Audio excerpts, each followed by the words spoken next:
Great both. You earned my respect. Oh, thank you. I think it's easier to be a heel. It's easier to be an asshole. You know, I mean, you go out there and you flip the crowd off and they boo you. That's real easy. To make people love you, that's actually hard. You know, Hulk Hogan came up to me one time and he said, the hardest thing you'll do is to get that crowd to chant your name. And luckily they chanted my name every match. So I had a lot of fun with it either way. But the Hurricane was more character, you know. I could go out there and do 1,000 moves as the Hurricane and they still would cheer more for the pose than for anything. When I was Gregory Helms, or in WCW when I was Sugar Shane Helms, I did a lot of moves, so I had to work really hard then, you know. So physically, Gregory Helms was harder on the body, but I loved them both, man. I just love being out there in front of people. I want them to cheer, I want them to boo. I don't want them sitting on their hands, you know. When we talk about today's product on TV and people ask me, and this might be a question someone will have, who's the best thing going right now? I say Daniel Bryan. Oh, no doubt. Because when he comes out, people are out of their seat, they're cheering, whether they're booing, whatever. He excites that crowd, and that's what I always try to do.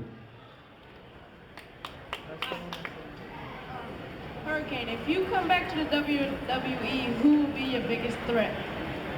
My biggest threat? Creative, without a doubt. For anybody who's going to ask who my toughest opponent is, it's always creative, no matter what. But I don't know, you know, I would want to be in there with the top guys, you know. That's always been my mentality, so I'd want to be in there with Daniel Bryan. Me and CM Punk only got a chance to lock up once at a Survivor Series pay-per-view, so I'd like to, you know, get another shot at him. Just being there with guys that can feed off of the Hurricane character, and we can go out there and entertain the people. It really don't matter. I can have a good match with a broomstick, you know, and there have been times that I had, you know, but so. I was wondering, it's interesting, you kind of, because now there's a lot of nerdy guys in the WWE, a lot of comic book guys, and you seem like the first. Did you get any kind of hazing for that from the boys, you know? Not hazing, but it's real funny that now that, like, especially with the popularity of the superhero movies, that it's cool to be a comic fan. And you got all these come out of the closet wrestlers, you know, and Punk and Chris Daniels in TNA and all these other guys that I know were comic fans, but I'm like, where were you guys when I was doing it by myself? You know, back in 2001, it wasn't quite as cool to be the comic book guy on TV. And I said, to hell with it, I'll do it, you know, because I love them. I loved them since I was a kid, and I just wasn't afraid. But now it's cool to like superheroes, so of course everybody does. It's a bandwagon thing. The irony is the only superhero that's not cool anymore is the Green Lantern because of his movie. That is. That tattoo is like bravery now. That's awesome. You are very correct. Stay in the back. There's a hurricane coming through. Another one? Yeah. Oh, yeah. Well, we're in Miami, so hurricanes come through. But my question is, what are you doing nowadays, and where are you wrestling? Which organizations are you wrestling currently? I still have a contract with Lucha Libre USA. I think that ends in January, and then I can talk to other people about coming back to TV. But legally, we can't have any discussions until that contract's over. I wrestle in Japan for Antonio Inoki. I still travel the world when I'm not hurt, when I'm out not killing myself on a motorcycle or something like that. But other than that, I don't like to travel as much as I used to. I got a little boy at home, and this is the longest I've been away from him since he's been born. And I'm ready to get back home and see him, to be honest with you. As far as for what I've done, but I think what I brought to the business was, if you look back, there were literally no masked American cruiserweights before me. And now there's like 10 on every show. So I think historically when we look back, that somebody, even if you didn't like me, you got to admit that the masked American cruiserweight happened because of Hurricane Helms. If you've been at the 2 shows that we've done here in this ring, I've danced 2 nights in a row. If the crowd chants 3 count at any show, and my woman, H2H waitress, stand up, give a little, look what I won. I won that off the internet. If the crowd chants 3 count at my shows, I always dance, so. But I wasn't the singer, I was the rapper. If you listen to the song, I I was the. Three count, three count, three count, three count, three count, three count, three count, three count, three count. Do it.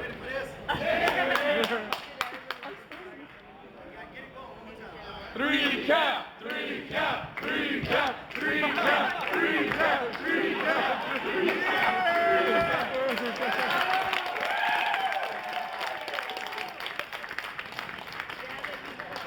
And for the record, 3 count was in the year 2000. That's how long ago that was, and people still remember that. So thank you for remembering that. You guys can probably hear the way I talk. It's not exactly the most white or countryest accent of all time. And I want to tell you, I grew up in a trailer park where we were the only white family.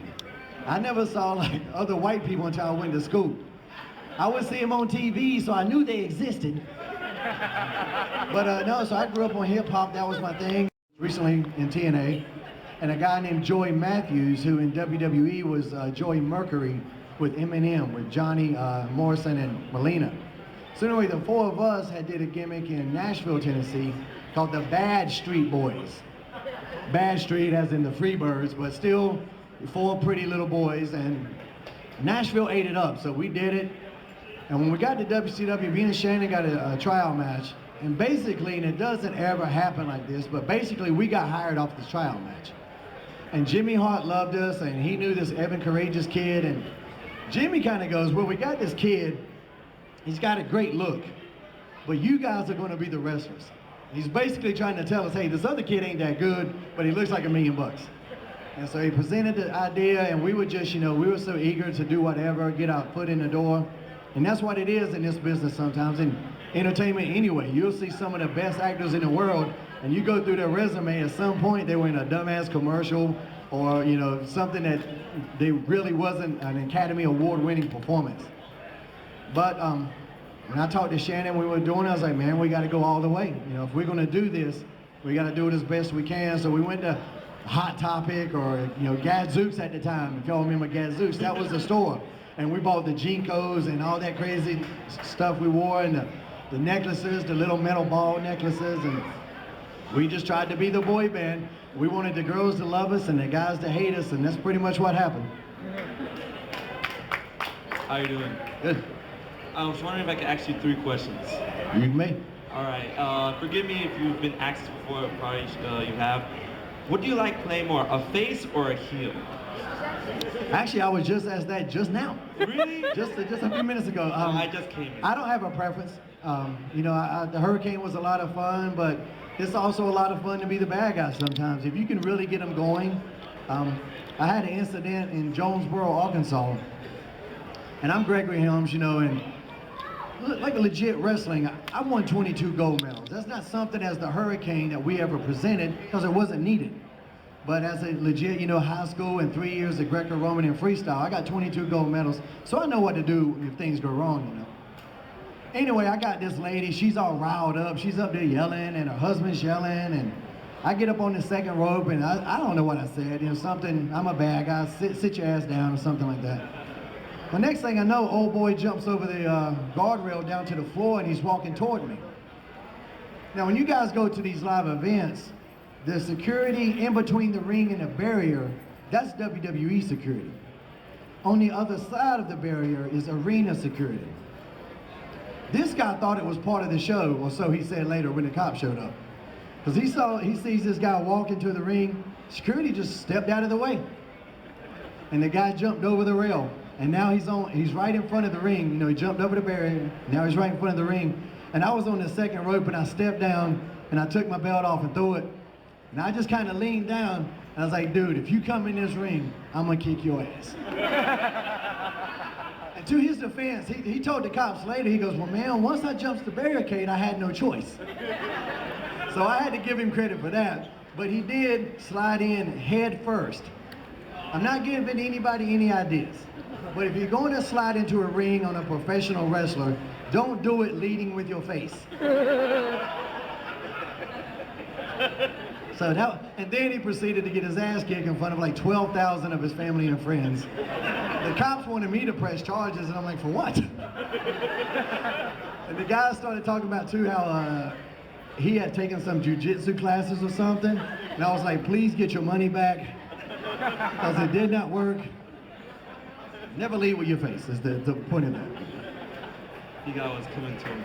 Now, I want to know, since you're such a great cruiserweight champion, what was your reaction to WWE putting the cruiserweight champion on the top of the block? Well, the average weight is kind of coming down anyway, because the athleticism is such a higher demand now that some of those big guys just can't do what the little guys do, and that's not a knock against the big guys, that's just physics. You know, Kali is never going to do a moonsault as much as you may or may not want it. You know, it just ain't going to happen. I think a big defining moment in that decision was when I wrestled Rey Mysterio. I was on SmackDown. He's the world heavyweight champion, and I'm the world cruiserweight champion. He's about 5'6". I'm 6 foot. I outweighed him by at least 45 pounds. And there he is, and I got my little gold belt, and he's got the big, gigantic gold belt, and we both just were staring at each other going, this is weird. Something is off here. I don't know what it is, but I think when you got cruiserweights winning a heavyweight title, I think if you're going to have a division like that, they don't need to overlap. Let the cruiserweights do their thing, and let them steal the show, and let the heavyweights do their thing, and let them try to follow it. And that's how I think it worked. When it popped in WCW, that's what made it pop, was they let the cruiserweights do their thing, and then the NWO went and did their thing, and it was two like totally different worlds, and it worked like magic. All right, last question. In all respect to Rey Mysterio, how does it feel to be the greatest cruiserweight champion of all time? I loved it, you know, I mean, you got to have something to brag about, so that's a pretty good one, but Ray's outstanding, you know, Ray's right up there with me, so. And he was a heavyweight champion, so we got to always take it out to Ray. He's a great guy, too. I think a real dream match would be you and El Generico. Is that something you would love to do? Without a doubt, I tried to get El Generico hired when I was in WWE. When I was the Cruiserweight champion, I had ran through the whole roster. And I was like, you know, I mean, you can't wrestle the same guy but so many times before the fans kind of, even if the matches are great, sometimes the fans just want to see something different. And I was like, well, let's try to bring in other guys. And I suggested Austin Aries, and they said no. I suggested Generico, and they said no. And lo and behold, he's there now. I definitely think Generico is, or Sami Zayn, whatever he's called now, which I think he's going to be a huge star once they unleash him. Do you think they should have just kept him as El Generico and let him be successful the way he is? Or, I mean, are you afraid of what creative is going to do to this guy we all love? I think that's always a fear when creative is involved. No, I think once you take that mask off, you know, you kind of become even more focused, because now you got nothing to hide behind. Sometimes you can hide behind that mask, and if you fail, it's okay because it's not really you out there. But once you take that mask off, you expose yourself to the world, and you better be good at that point. I think he's going to be fine. He looks like me and Seth Rogen if we had a kid. It's exactly, somebody made that on the internet. They took my picture as Gregory Helms plus Seth Rogen, and it looks exactly like El Generico. I don't know if that's a compliment or not, but. Any thoughts and or memories about working on the new ECW by WWE? Yeah, I enjoyed working Paul Burchill. I think Paul Burchill was a very talented cat, and we were having the best matches on that show at that particular time. And I'm not even sure if that's saying a lot, because I think Kozlov and Ezekiel Jackson were on the show at the time too. So it was good, but it just wasn't ECW. It was ECW in name, but not ECW that we all knew and loved. And two, we were filmed before SmackDown. So they wanted us to go out there and do good stuff, but not too good, because we got to go and film SmackDown later. So we were all really handcuffed, and that's something you don't know back, you know, unless you're there. When you're filming 3 hours of television, you don't want this crowd to be just exhausted by that third hour. You want them to be excited. And true, that should be up to the talent in that third hour to step it up. But at the same time, if you're on ECW Extreme in that first hour, just we were all handcuffed, and we would have all these ideas, and was like, no, we can't do that, it's too early in the night. And we were like, well, film us after SmackDown then, we could do it. But it just wasn't in the cards at that time. And ECW was the JV of the shows. And I'm not a JV guy. I want to be on varsity. I don't care if I'm the punter or the kicker. I don't want to be on JV, you know. I think one of the best programs you had was when you were working with Hollywood Rock in 2003, which is my favorite version of The Rock. What was that like? And he gave you a lot. I mean, the sketches are hilarious. How fun was that to do? That was, that was only going to be the one skit that we did in Toronto.